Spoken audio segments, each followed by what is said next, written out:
Every YouTuber has their start, some more glamorous than others. Mine, simple and not very interesting because it's pretty much the same thing as any other.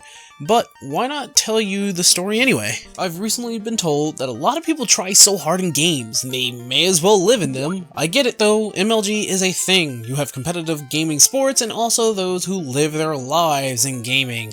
I can respect the ones that actually make a living in it, but far too many come to me with complaints of very specific things that irk them because it's not how it's done in the trending world, or everyone does it this way, or you just not serious enough to play. Wait, so I'm not serious enough to play a fucking video game? You know, games, that thing children up to adults play all the time, or is yelling at the screen for small things a new standard? Well, let's get past that and try to see it in another view. My view! Here's a little story of my growing into Final Fantasy. Basically what I'm trying to say is, I want to tell everybody my story on why I love Final Fantasy, and why I'm not such a tryhard at 14 as people think I should be.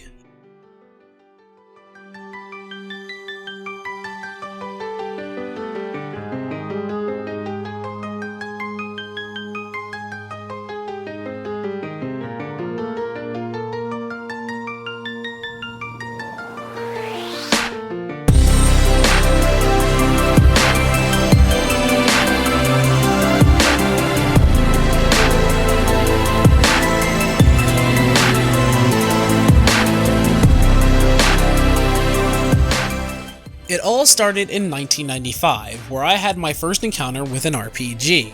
At first, I had no idea what I was watching until I heard that euphoric jingle that many of you might recognize. Final Fantasy III was the first one I have ever seen in my life, and to much of everyone's surprise, I wasn't all that interested in it. You see, my cousins were always nice to me when it came to games. I guess it was to occupy my time or something. I mean, I was 5, I got into pretty much anything and everything. But if there were any few games that they would never let me play, them being Vector Man, Super Mario World, and Mortal Kombat, Final Fantasy was one of the games that I could not touch. Now, I never complained about the fact that I wasn't allowed to play, seeing how I wasn't really interested, but I did feel as though I was missing out on something very enjoyable, like watching people play on a trampoline, and you're sitting in a recliner thinking you don't need anything else while you relax and watch, but you're wrong. You want to jump on that trampoline, you want to flip, spin, and bounce on that thing that seems super dangerous. Well, if it's to anyone's curiosity, I really didn't need much to enjoy my own company. I had Pokemon, friends, and a huge amount of imagination. Like I could draw them, play with my toys for hours. Meaning I was a very pathetic little child. But when my father had gotten a PlayStation for his birthday one evening, I was allowed to play one of his demos. This was my very first encounter with not only some of the games I would come to love in the future, but also my first encounter with Final Fantasy VII. For some reason, people just knew where we lived and would send those underground discs. You know, those discs that would come in the mail and all that other stuff. All those demos that will come out in the future. And my personal favorite were the videotapes showcasing almost the whole game. You remember those? I had the Banjo-Kazooie one for a while, and it was probably the best one I ever had. It's Banjo-Kazooie! The coolest headbanging, beak-busting, sky-flying, rock-hopping, egg-shooting, tag-teaming duo in a new game with so many thrills, chills, spells, and splats, you won't be able to put it down! Like, no, it showed the whole game. Every level, character, asset, you name it, was in that videotape. Nowadays, it's trailers and PR bullshit, but back then, it was funny commercials and demos sent straight to your door. Lucky for me, my dad was rather nice and let me play every now and then, every so often. He played a lot of his games, but I only got to play a little bit. I mean, I was like 10 or something, I don't know. So other than Crash Bandicoot, I would play the Final Fantasy VII demo, only to lose to the last boss. Like, all the time. I don't know why, I just couldn't beat it. But after some time, I was finally able to win. Once, after which I begged my dad to get the game, and one birthday later, there it was. I had good grades that year, and since my birthday was in the summer, I had the privilege to obtain Final Fantasy VII for my birthday. And I remember saying, Now, it's not like I hate the game. In fact, I played it for hours on end, but I felt there was something missing. I eventually found ways to get Final Fantasy games of the past and saw what it was. I couldn't connect myself to the hero. Cloud was an okay protagonist, but he had some serious identification issue I just could not relate to. However, Bartz from 5 was a wanderer who was a free spirit. I can get around that. 1 and 3 had blank slates, but were heroes on their own.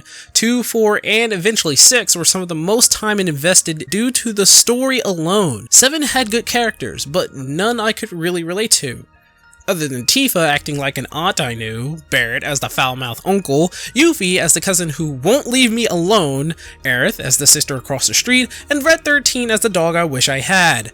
Vincent ain't much of anything, and Cloud lost me when he came down with Mako poisoning. Well, hold on there, I think I know what you're about to say. Well, Sync, you just identified the whole cast! Now, I'm not saying the ride was bad. The character, story, and battle mechanics were great, but I just couldn't identify with the main hero, Cloud.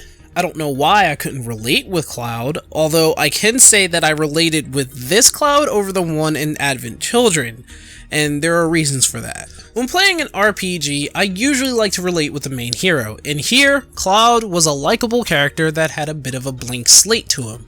It was clever how they did that, but I, in my own bias, could not and can't relate to blank slates. And he's not the only one. I can't relate to Mario, the heroes in 1 and 3, Link in some of his games, Steve from Minecraft, Quote from Cave Story, Samus Aran, you get the point, right? All good heroes in their own right. Mind you, I mean, I love them, but I can't relate to them as much as I want to. And to that point, I'm not saying any of the characters I just named were bad characters or bad in their own right or bad heroes. I'm saying that myself, as the Sync Weaver, cannot relate to them as much as I want to. I like the characters, I like the stories that they're in, I like the games that they're in, I just can't relate to them.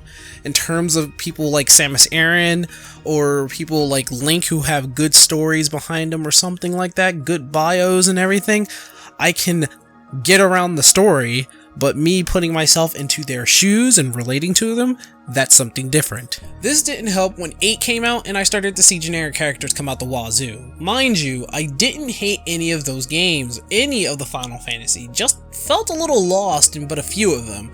They were still great games to play, 8 being the one I had the least fun with, although I spent hours playing on.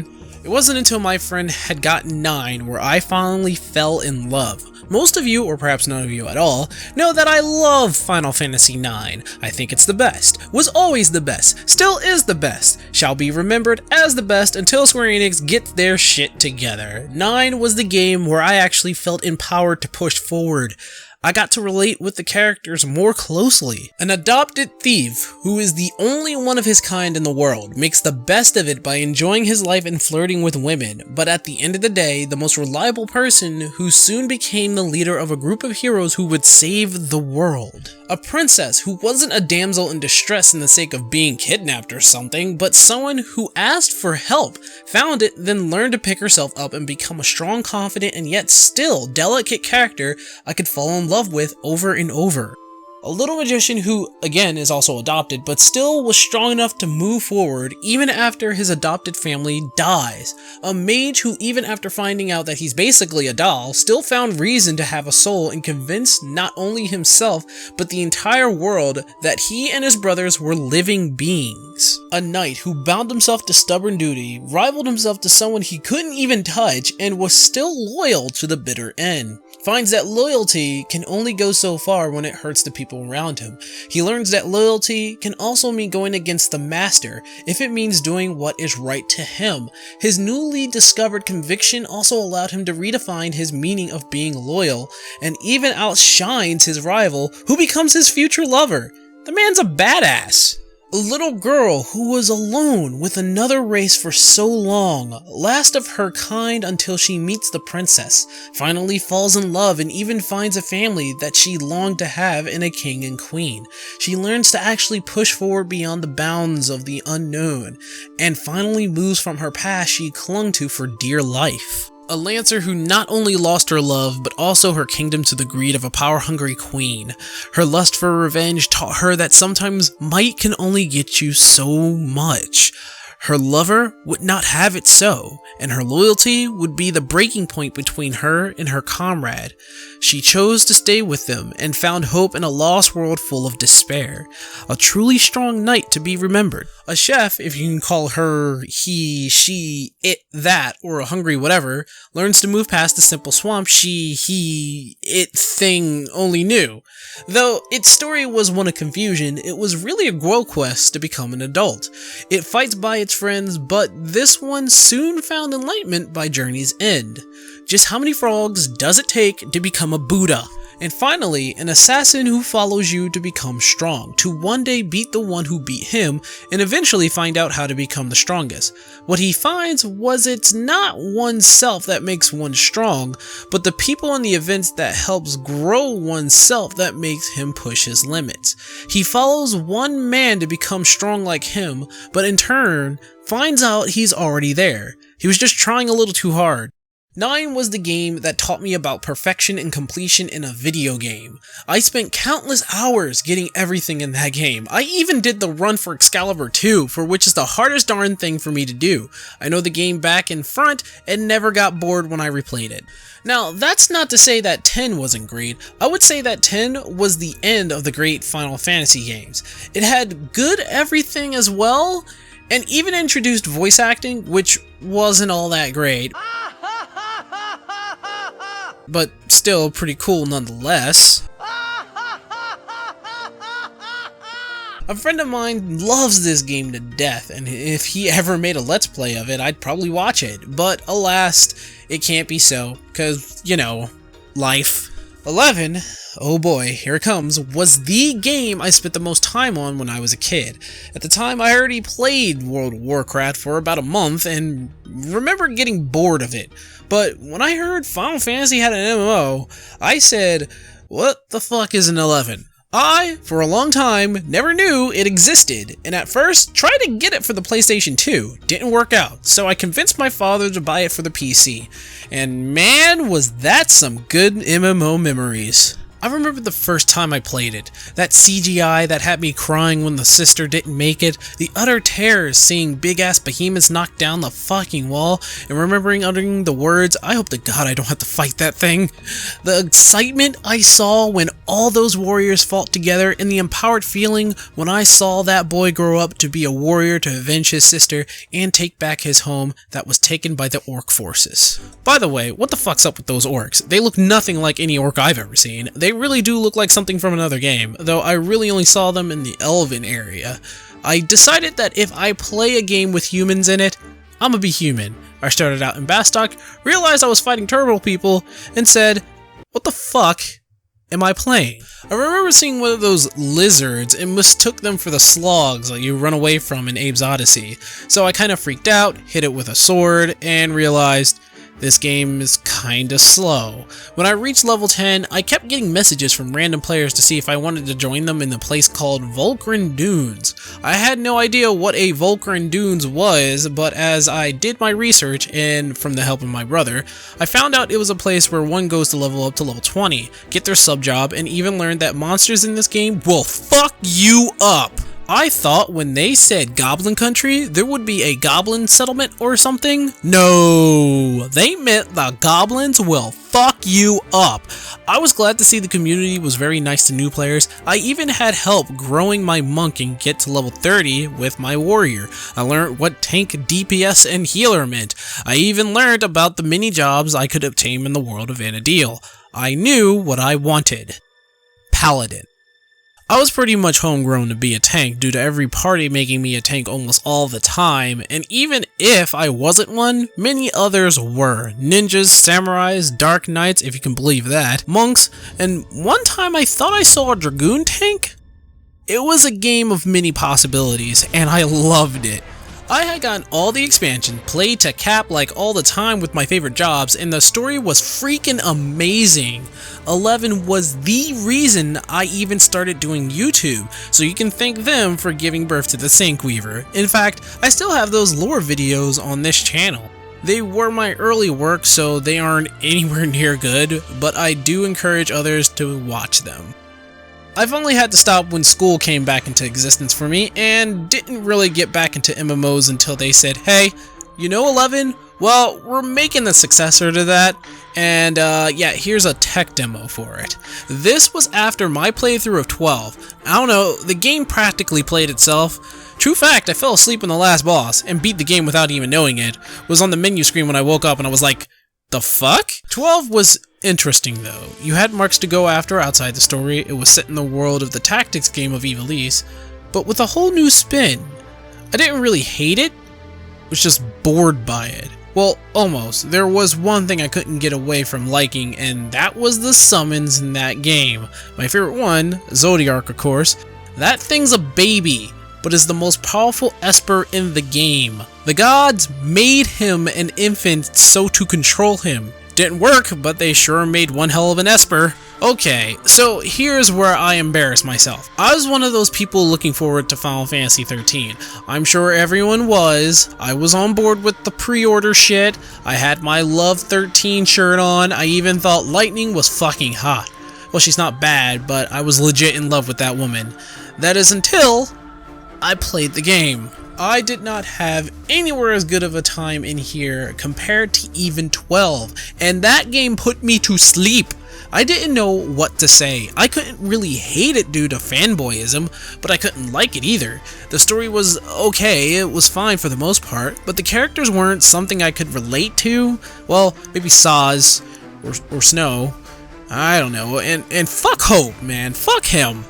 The game was not what I was looking for, and that's when my cynical side came out. I started to see the bullshit in games and the companies making them. I saw Square becoming something else. I saw sequels becoming dumber and dumber. I saw hopes being dashed as games came out with only half or less than what was promised. I was at wit's end with games. That's until Yoshida revamped the failed 14 of old.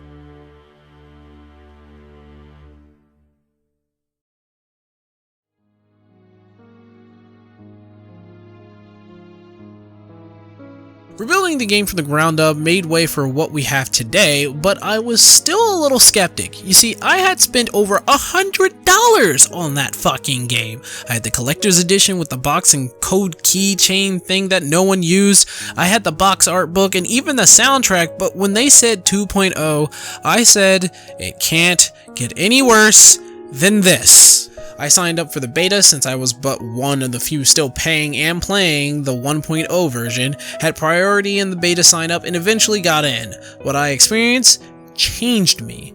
I realized that game companies will listen if it hurts real bad, and 14 hurt them real bad. What they did to the game was nothing more of a reimagining to an old style of MMO. It was pretty much simplified from the advanced gameplay 1.0 gave us, though to 1.0's defense, it emulated the gameplay of 11 pretty much down to a pat. I think the fact that it had no jobs or no direction was what gave it its negative press. I'm not really so sure. I mean, I was still playing it, so there must have been some sort of pull for me. For which I have to say, guys, 1.0 was pretty much an advanced 11. No one deserved to be fired from the project, in my opinion, but I think it did need a revamp to keep up with today's MMO style. I mean, I spent more time in there than inside that shiny new Final Fantasy 13 that was sitting under my coffee cup at the time. But what comes next is something most of you guys already know. I played 2.0 to death. I played the everlasting shit out of it to get to endgame. I even explored the lore of the game to see what changed from 1.0. I made a YouTube around it and even played with friends and family. I wholeheartedly enjoyed playing 14 to the fullest. I wanted to spread the experience and even made a video on why one should play it. But you know how good games work? They will always attract the trolls and the tryhards. After rising to over 1 million players worldwide, the player base changed from fanboys to casual to the extremely dedicated. There are those who make videos around it, will try their best to make one way the only way, but there are the ones who help out in the best way possible, and I for one have major respect for them. I've been told that the advices I give are wrong, which perhaps may be true in some little cases. I do make mistakes, but I give friendly advice for new players, not really to veterans of the game. I mean, How to Be a Good Tank is one of the most polarizing videos I've ever made, and everyone says I sound like a whiny bitch. How to Be a DPS is said to sound more tame, but still, the word is this time, I have no clue what I'm saying. For which I say, well, if you think I'm wrong in some cases, leave it in the comments on what you think is the right way. Share your knowledge with people and help the community. But again, I can't ask someone to not speak their mind, so I won't. Any opinion is a valid one, if it makes sense. It doesn't, however, stop me from playing the game or from making YouTube videos. I love Final Fantasy. I love Final Fantasy XIV. I am the Syncweaver, and I love Final Fantasy, with my favorite being Final Fantasy IX. And I love making YouTube videos. And I hope everyone who shares the same passion has a favorite number, an enjoyable time playing 14, and try to have the most fun with it. Because in the end, that's what it's all about.